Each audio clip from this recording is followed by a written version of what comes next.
বন্ধুত্বের কোনো বয়স নেই। বন্ধু আপনার ছোটও হতে পারে, বড়ও হতে পারে, যে কোনো বয়সের বন্ধু থাকতেই পারে, এটা স্বাভাবিক। অনেক সময় অনেকে বলে যে তোমার থেকে বড় তোমার কিভাবে ফ্রেন্ড হয় বা তোমার থেকে ছোট, আসলে এটা কোনো ম্যাটার করে না। আপনার যে কোনো বয়সের বন্ধু থাকতেই পারে। সো এনিওয়ে, আসসালামু আলাইকুম এভরিওয়ান, সবাই কেমন আছেন? আমার একটা ফ্রেন্ডের মেয়ের বার্থডে ছিল, তো এইখানে আমরা অনেকগুলো ফ্রেন্ড মিলে গিয়েছিলাম, আড্ডা দিয়েছিলাম। তো আপনাদের সাথে এটা আজকে শেয়ার করব কি কি করেছি আমরা। আপু হচ্ছে প্রথমেই আমাদের জন্য ফালুদা রেডি করতেছিল। এখন যেহেতু অনেক পরিমাণে গরম পড়তেছে, তো আমরা সবাই মিলে ভাবলাম যে তাহলে ফালুদাটাই খাই, গরমের মধ্যে ভালো লাগবে। গরমের মধ্যে ঠান্ডা ঠান্ডা কিছু হলে খুব বেশি ভালো লাগে। এটা হচ্ছে বাজারের রেডিমেড ফালুদা মিক্সটা না, এটা আপু নিজে ঘরেই তৈরি করছে। এটা অনেক পরিমাণে মজা ছিল। মাশাআল্লাহ, আপুর হাতে সব রান্নাই মজা ছিল। উনি মোটামুটি সব রকমের রান্নাই পারে। তো আমরা হচ্ছে সবাই মিলে আড্ডা দিচ্ছিলাম আর ফালুদা খাচ্ছিলাম।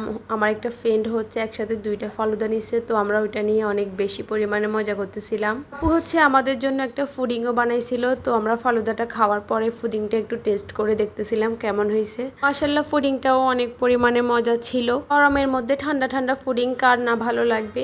আপু হচ্ছে গরমের মধ্যে আমাদের জন্য অনেক কষ্ট করে রান্না করতেছিল, তো আমিও একটু রান্নাঘরে গেলাম আপুকে হেল্প করার জন্য। আসলে আমি হেল্প করি নাই, আমি একটু ভাপ নিচ্ছিলাম।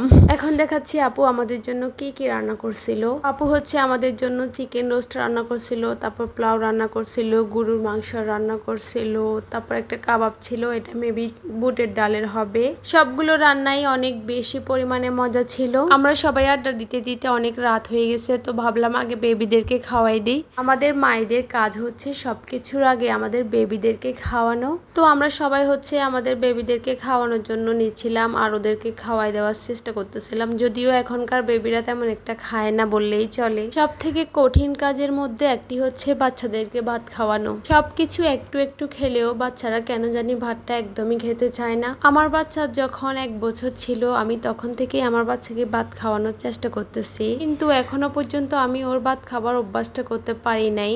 ভাতটা ও খুবই কম খায়। বাচ্চাদেরকে একটু একটু খাইয়ে দিয়ে আমরাও আমাদের খাবারটা শেষ করে ফেললাম। এখন হচ্ছে প্রায় 12টা বেজে গেছে, তো সবাই মিলে কেক কাটার প্রস্তুতি নিচ্ছিল। অনেক সুন্দর করে সাজানো হয়েছে বার্থডে থিম। বাচ্চারা হচ্ছে কেক কাটার জন্য অনেক বেশি এক্সাইটেড আর তারা অনেক বেশি মজা করতেছিল। তারা আজকে এত পরিমাণে দুষ্টামি করছে, এত পরিমাণে মজা করছে বলার বাহিরে। আমরাও কোনো অংশে কম করি নাই, আমরাও তাদের থেকে অনেক বেশি পরিমাণে মজা করছি।